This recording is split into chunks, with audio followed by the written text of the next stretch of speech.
passe du il au elle selon comment il se sent. Il passe du masculin au féminin et se sent bien dans les deux. C'est une superbe BD avec des illustrations magnifiques. Je vais essayer de t'en montrer quelques-unes. Tout est très beau, on ressent la passion de la danse. L'univers des cabarets des années folles est très bien retranscrit, c'est très floral aussi. Le sujet du genre est très bien abordé, je trouve, tout en bienveillance. Alors, effectivement, dans cette BD, on est plutôt sur un monde idéalisé en Paris des années 20, très idéalisé étant donné que les personnages ne rencontrent quasiment jamais d'obstacles liés à leur singularité, à leur mode de vie. Or, on s'imagine bien que ça ne devait pas être si facilement accepté, déjà que ça ne l'est pas aujourd'hui, mais alors à l'époque encore moins. Mais c'est un parti pris de l'autrice et je le trouve tout à fait intéressant car on a souvent des histoires très dures, tristes et tragiques quand il s'agit de parler des identités de genre et des orientations sexuelles. Et là c'est juste tout doux, ça fait du bien à lire, c'est beau. C'est une super BD que je vous recommande également beaucoup. Je pense que rien qu'au visuel ça peut vous donner envie. Regardez comme c'est beau.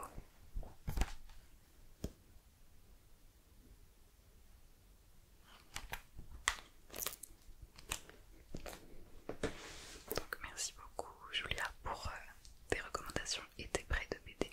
J'ai hâte de voir les suivantes. Ensuite, alors ça se rapproche plus d'un manga. C'est pas exactement un manga non plus. C'est mon amie Alice qui me l'avait offert pour Noël.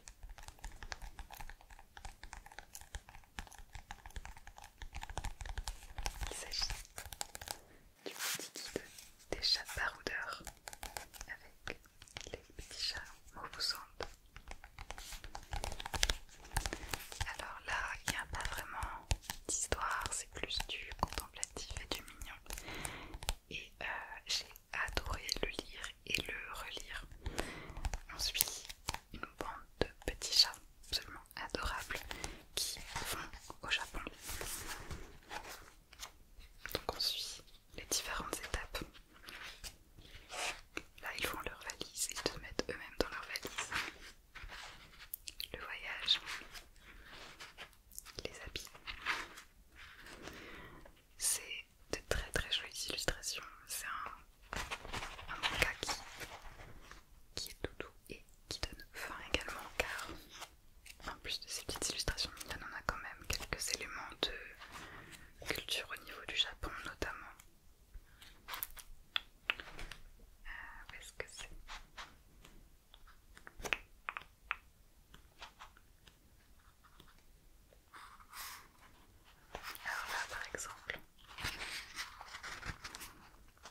espace de vulgarisation avec beaucoup de pages et écrit en très petit, mais il est passionnant ce livre.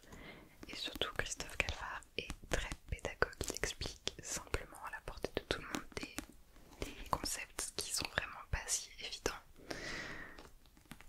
Dedans, on commence par partir du très grand, c'est-à-dire qu'on va commencer à parler des planètes, des étoiles, des galaxies. Jusqu'ici,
sensibilité parce qu'elle est très crue et aussi elle parle d'un sujet réel. Donc là on n'est pas dans la fiction, c'est la guerre du Liban.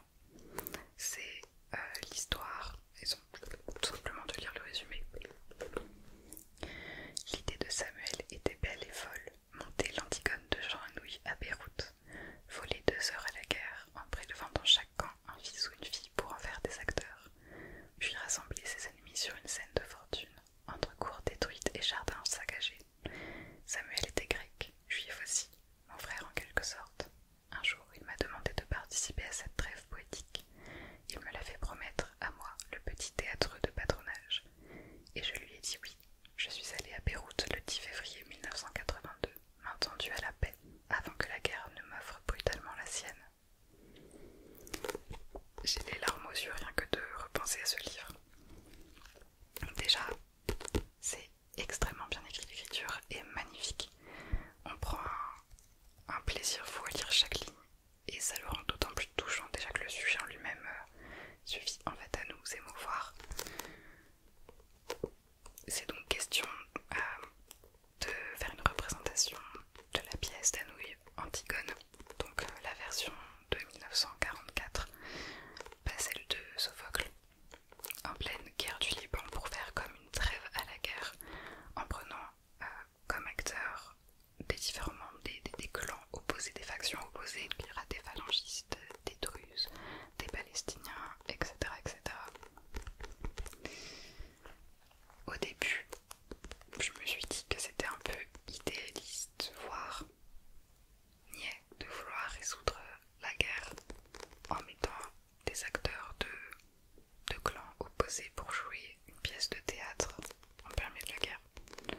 roman se base beaucoup sur l'Antigone d'Anouilh. J'en ai profité pour le relire. Je dis le relire parce que je l'avais lu au collège en cours de français. Mais à cette époque-là, les livres qu'on lisait ne m'intéressaient souvent pas vraiment. J'ai beaucoup plus apprécié les relire une fois que j'étais plus vieille. Donc il s'agit de l'Antigone d'Anouilh dans un état assez terrible car il a vécu.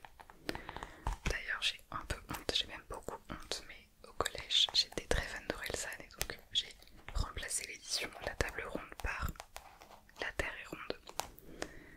Voilà, je m'affiche totalement. Mais bref, si à l'époque je ne prenais pas tant au sérieux cette pièce, la lire au milieu du quatrième mur pour me refamiliariser avec Antigone m'a absolument touchée au plus haut point. C'est un livre très court, en fait c'est une pièce de théâtre qui se lit vraiment d'une traite ou de deux traites à la limite. C'est une tragédie. On sait dès le début que Antigone va mourir. Voilà, par exemple, si je lis le prologue, voilà, ces personnages vont vous jouer l'histoire d'Antigone. Antigone, c'est la petite maigre qui est assise là-bas et qui ne dit rien. Elle regarde droit devant elle, elle pense. Elle pense qu'elle va être Antigone tout à l'heure, qu'elle va surgir soudain de la maigre jeune fille noiraude et renfermée que personne ne prenait au sérieux dans la famille, et se dresser seule en face du monde, seule en face de Créon, son oncle qui est le roi. Elle pense qu'elle va mourir, qu'elle est jeune, et qu'elle aussi elle aurait bien aimé vivre. Mais il n'y a rien à faire, elle s'appelle Antigone, et il va falloir qu'elle joue son rôle jusqu'au bout.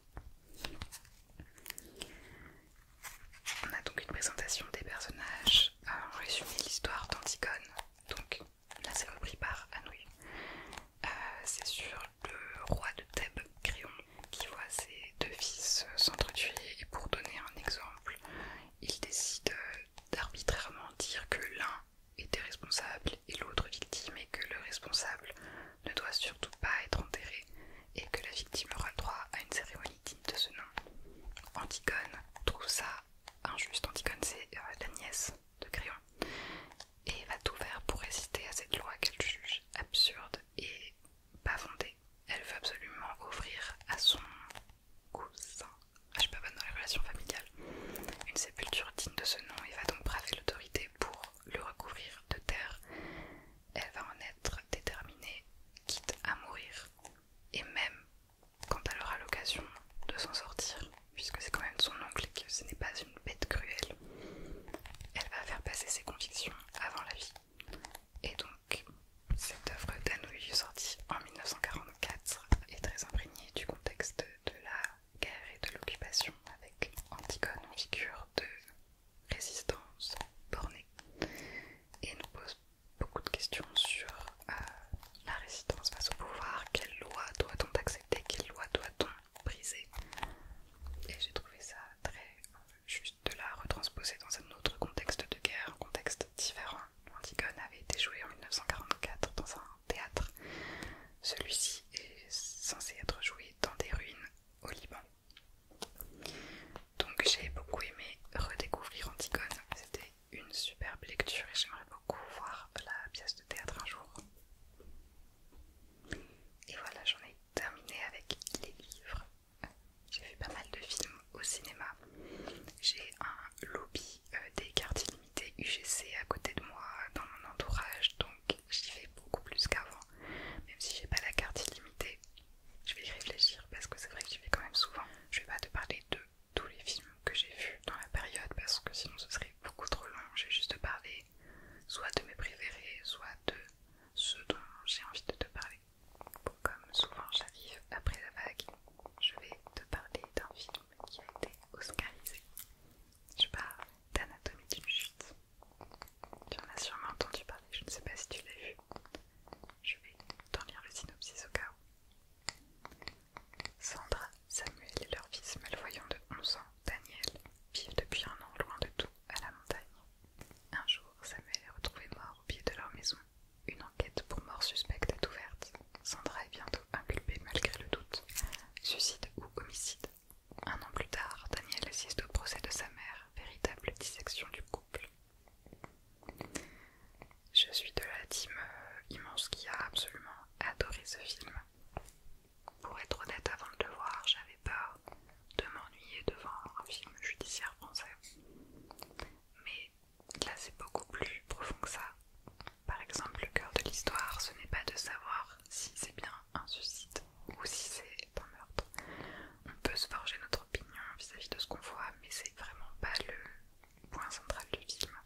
moche sur le papier, mais il est génial.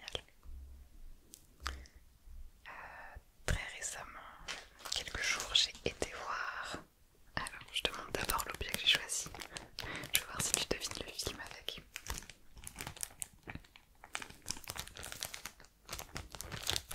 Alors, un indice.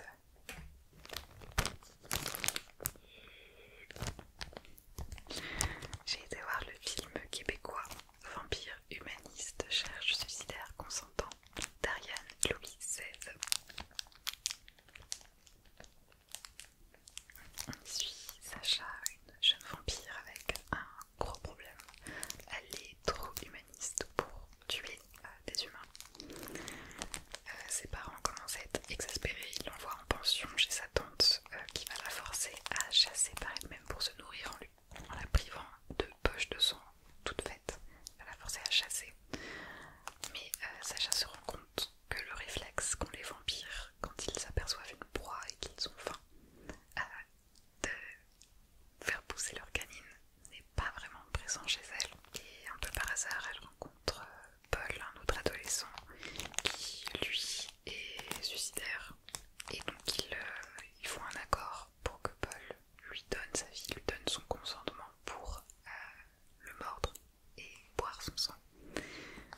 peut souvent facilement s'identifier.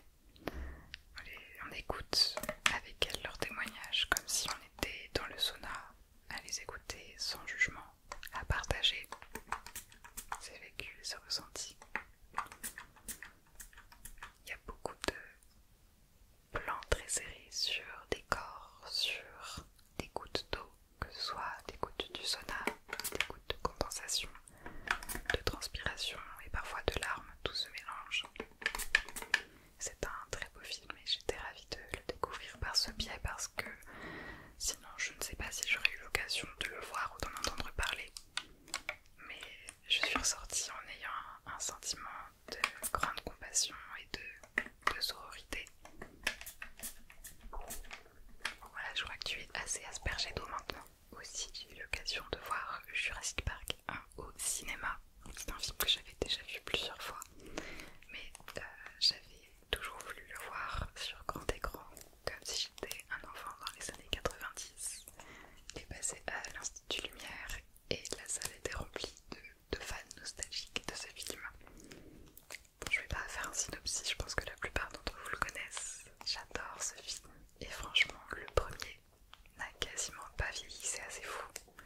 L'histoire est super, l'animation est géniale, le rythme, tout est super dedans et puis bah, y a des dinosaures donc c'est trop bien. Après j'aime beaucoup moins le 2 et surtout le 3. Vraiment le premier c'est mon préféré et j'étais trop contente de pouvoir le voir sur grand écran. Un petit T-Rex en origami. J'en ai fait plein, j'en ai fait au moins une cinquantaine je pense depuis un an. Le prochain film dont je voulais te parler s'appelle Pauvre créature, qui est très inspiré de Frankenstein, mais au féminin cette fois, dans lequel un savant fou, le docteur Baxter, réussit à ramener à la vie une jeune femme qu'il a trouvée décédée en lui implantant un nouveau cerveau. Et donc cette femme qui a la vingtaine à peu près se retrouve à devoir tout réapprendre de la vie. C'est comme si elle était un bébé dans sa tête. Donc au début elle agit totalement comme un bébé, elle ne peut pas marcher, elle ne peut pas parler, elle a des gestes très enfantins. Et on la voit évoluer, apprendre les codes un petit peu de la société qu'elle a du mal à assimiler étant donné qu'elle ne les a jamais connus. Elle est enfermée dans cette maison par le docteur, qui n'est pas non plus un terrible personnage, mais juste il trouve que l'extérieur est trop dangereux pour quelqu'un qui agit comme un enfant. Un jour, la créature jouée par Emma Stone s'échappe avec un avocat aux intentions douteuses et va parcourir le monde. Elle avait ce désir de voir ce qu'il y avait au-delà de sa maison et elle se lance dans ce périple. Imperméable aux préjugés de son époque, Bella est résolue à ne rien céder sur les principes d'égalité et de libération.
réalisation, si je passe au-dessus de ça, c'était super, les actrices étaient absolument géniales, toutes les actrices.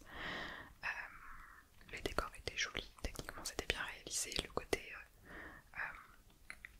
comédie musicale aussi.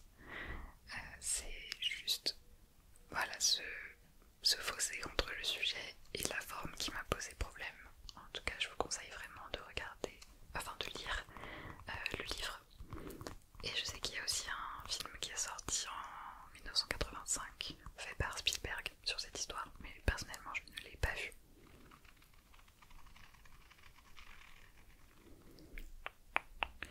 Est-ce qu'il reste des films? Oui.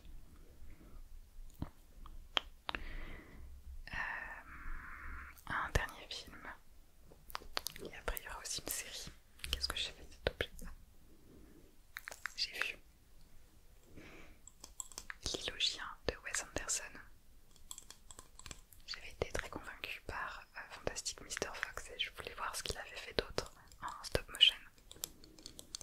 L'histoire prend place au Japon, dans la ville fictive de Megasaki, dans un futur proche qui a vu naître une société totalitaire laissant peu d'espace à la liberté et à la pensée individuelle.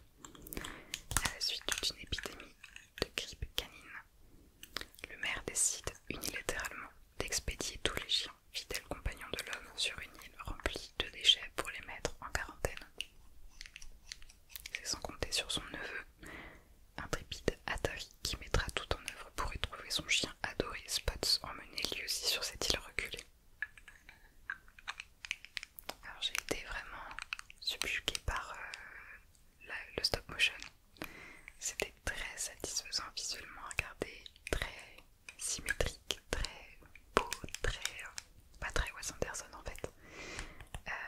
J'ai bien été prise à l'histoire, notamment parce qu'on s'attache quand même assez vite au personnage. Il y a des chiens, il y a des toutous, donc voilà. Mais j'ai quand même beaucoup préféré Fantastic Mr. Fox pour plusieurs raisons. Déjà, j'ai pas été super fan de la représentation de l'étranger dans ce film. On passe la moitié du film à ne pas comprendre le japonais qui n'est pas sous-titré pour un peu amplifier cette sensation de que ce sont des étrangers. C'est parfois un peu caricatural et surtout avec le personnage assez insupportable de l'étudiante américaine qui vient sauver le Japon du complot et du totalitarisme. Ça m'a un petit peu ennuyée, mais j'ai quand même beaucoup aimé le film en réalité. J'avais juste envie de chipoter sur cet aspect là, mais surtout sur ce personnage qui m'a saoulée. Et enfin une série que je regarde, c'est une série qui passe sur Apple. Il s'agit de Constellation. C'est une série qui vient juste de sortir. Jo est une astronaute. Elle revient sur Terre après un désastre dans l'espace et découvre que des éléments clés de sa vie semblent avoir disparu ou ont été modifiés. Oui, j'ai regardé parce que ça parlait de l'espace, évidemment.